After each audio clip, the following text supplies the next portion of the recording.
Thinking that you are broken is kind of like living life with death by a thousand cuts. If you view yourself as you are broken and you don't deserve to be loved, that is going to seep into everything and every thought and every interaction that you ever thought possible. Welcome back to the Personal Renaissance, where we talk about how we navigate the world that we are in today. It's ever changing, and as individuals, we are ever changing within it as well. And this is a special episode that I want to talk about in relation to how emotions also affect you in business and any type of skill set that you're really looking to enhance, how your mindset really changes those things and kind of goes into everything. I was really inspired by one of my latest therapy sessions. I do go to group therapy. I won't be disclosing any of the specific information about the individuals because I am under confidentiality, but what it did inspire me to talk about is certain topics that I feel like a lot of people do struggle with. I've certainly struggled with this as well, especially when it comes to building your own level of self-confidence, self-esteem, and navigating the world when the world is constantly telling you what to think about yourself. The episode is called You Aren't Broken.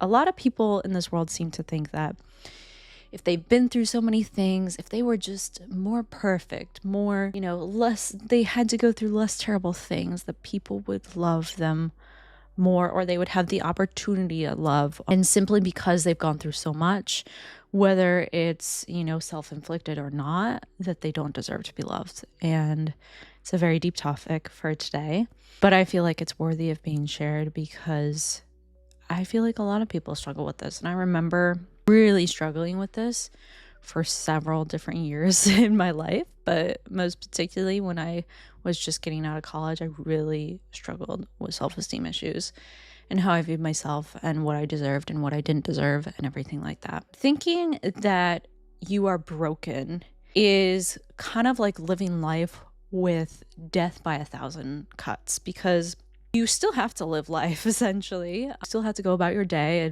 and interact with people and make money and everything like that. But if you view yourself as you are broken and you don't deserve to be loved, that is going to seep into everything and every thought and every interaction that you ever thought possible. It's a subconscious thought, true, not true, whatever it is, whatever your belief is. And this subconscious thought seeps into your friendships. It subconsciously seeps into your relationships because you start to think at some point that whatever pain comes your way, that you deserve it. It's really sad. I remember feeling this way when I was in high school. And I think a lot of kids struggle with this as well, like high schoolers, college kids, just out of college. The things that I was struggling with and the feeling of unworthiness, I was like, I deserve this. This is where I deserve to be at this moment in this time. Like, whatever bad things are happening, I deserve this. Whatever good things are happening, whatever. But, the bad things, I was like, I deserve this. And it can really truly mess up your life in many ways because you tolerate it. You say, oh, whatever it is that I'm going through is okay, and you don't fight it. It occurred to me today by going to this therapy session that I was like, wow, other people are struggling with this too. Other people are, when I was struggling, I didn't know if other people were, but definitely other people are now. And what can I do to help them?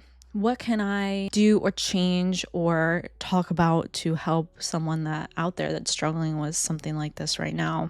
Something that I really started to think about, because I would hear these stories about kind of these origin stories of how this idea of, I'm broken would come to be.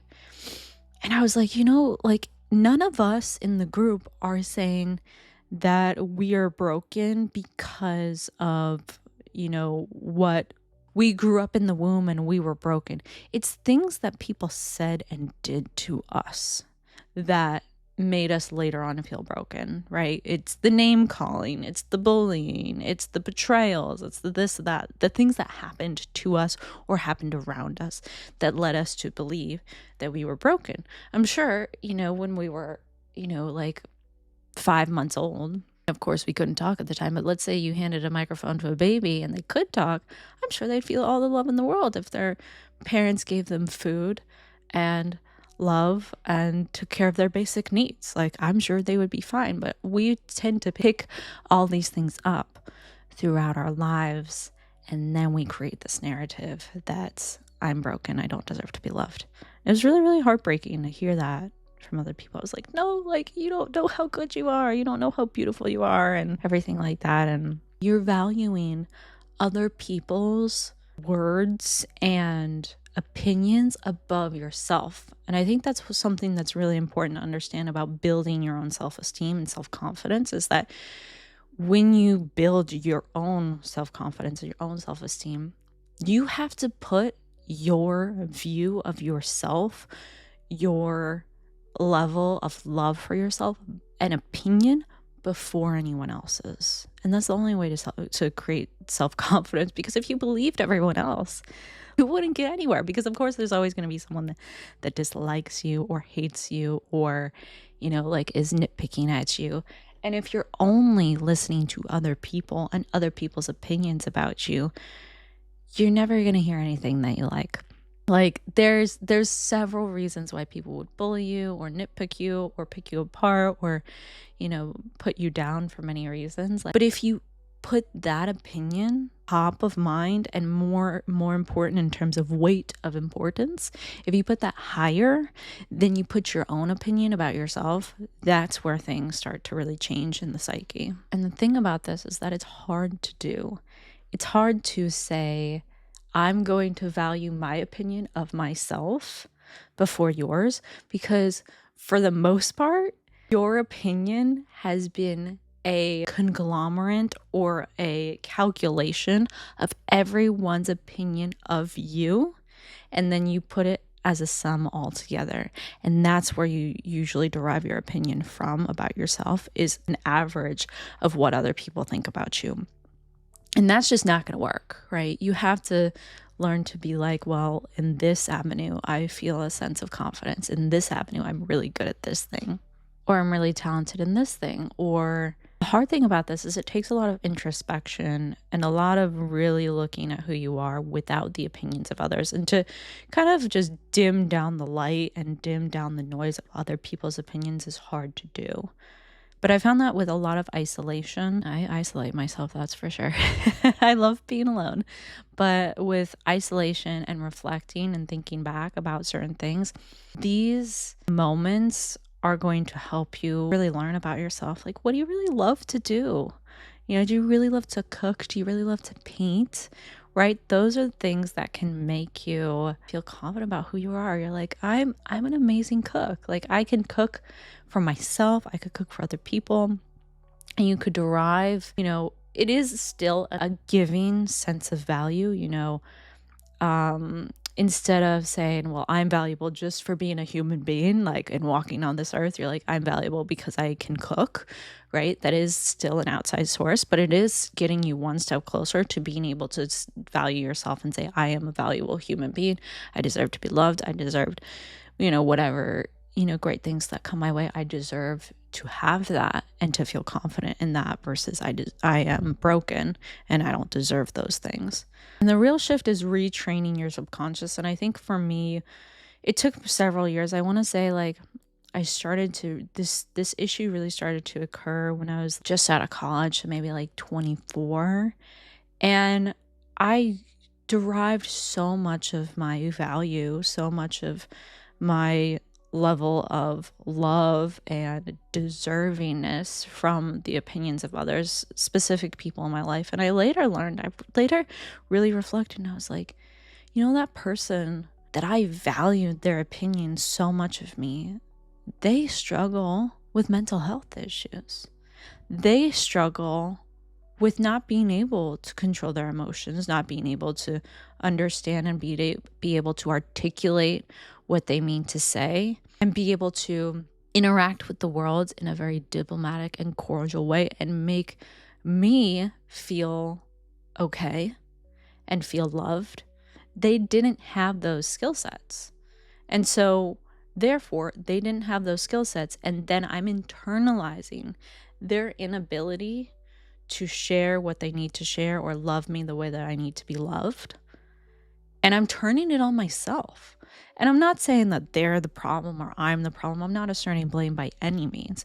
But what I am saying is that we should give the benefit of the doubt of the situation that we're in, right? We're so quick to jump and judge and say, well, this person believes I'm this type of person, or they believe this, and this about me. Therefore, it must be true. Their perception, their opinion must be true, and I'm valuing that, and therefore I'm taking it on as value for myself. And we got to stop that, because who are they? They're not the experts in you. Like, they don't know who you are. The only expert in you is you. The only person that knows the depths that you've been through is you. So how could their value of you and determination and perception of you be weighed more than your perception of yourself, or be calculated into it as an average? And I know it's important to be liked and loved, and the people around us to like us, but this gives you a little bit more, strength in saying, this is me, this is who I am. And you know what people love? People tend to love people that are like, this is who I am, take it or leave it. Obviously don't be, mean or an asshole to people, but, within reason. Like, people like a sense of self-confidence, and people like when you push back and you're like, when they're like, you don't really know how to cook. You're like, well, I love my cooking, so I'm sorry you don't. That's your problem. Like, people love that about you. And about other people, because they see it as a sense of self-confidence, and you're not just going to be pushed over by anyone that comes your way, which, getting to that point does take certain steps, but it's not impossible. And so with this individual, I internalized their opinion of me and their perception of me for years. And then I only recently, within the past 3 or 4 years, came to terms with that they aren't the expert on me. They don't know what I've been through. And also, they have very, very, very human-like problems, issues, mental health issues. They aren't even in the quote-unquote just and right mind to formally judge me and determine who I am and my self-worth, because they're not even at their best level of self either, right? So for me to value that for so many years was a mistake. I'm not saying that I regret everything and everything like that. I'm glad that I'm here now. Because I understood what it was like to be on the other side. I understood what it's like to be like, I am broken. I don't deserve that. I don't deserve that good thing, because everyone around me is telling me, XYZ about my personality or who I am or whatever. And you don't know where their heads are at. You don't know what they're struggling with. And I'm not saying that if everyone is saying that you're mean, you might be mean. But if you're constantly finding that people are nitpicking you for different things and it's not a consistent language, that might be an issue. One thing that also really occurred to me by hearing these other stories was sometimes people want to have you have a certain perception of yourself so they can be a different form of themselves. And I'm trying to create an example. This would be let's say I had a boyfriend that would constantly put me down or whatnot and tell me that you can't, let's just say he would tell me I can't drive and I don't know how to drive or whatever. And at that point, I start to subconsciously listen to that and believe him. I start to believe that I can't drive. And then when it comes to actually driving, I then say, well, I can't drive. You need to drive. And you start to give up your power simply by the weight of someone's words and the weight of their subconscious thought that's being ingrained to you. So you have to be very, very careful with what you let come through you and what energy and words come through you and hit home for you, because they might not even be real. Like, it might be made up for that other person to get the result that they want. And that's where it gets like really like dark psychology and everything like that. Like, because someone could be internalizing and subconsciously changing your mindset about yourself to get something from you, to get a need that they have met. Maybe that boyfriend, which again, this isn't a real scenario, but let's say it were, that boyfriend really wanted me to be dependent on him to get everywhere. So then therefore he could control where I was going. And if he were to control where I was going, he would know where I was going. And then he could control where I went and when I went, at what time I went. And then that gets into, well, maybe I don't like that friend. And then then the boyfriend doesn't drive you to see that friend. Do you see where I'm going? When you give someone so much more power over you and who you are and determining your character and your sense of confidence, you give them power to change your mind and change everything about your life. And if you give someone the ability to change everything about your life, this is really important in terms of the personal renaissance. How can you be autonomous and make your own decisions? How can you go against the grain and against what everyone else is doing and be an innovator and be someone who's great in so many skills if you're constantly taking on and internalizing the viewpoints of other people?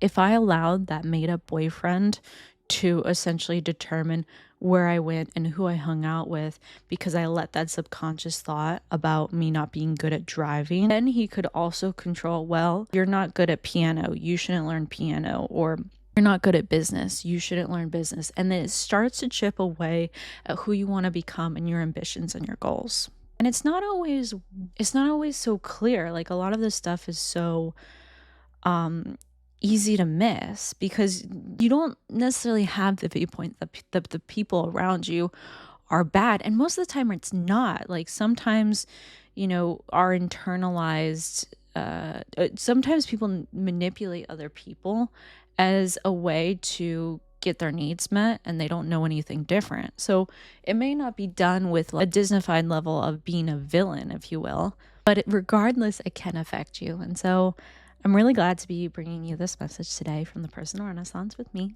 Allison Howmann.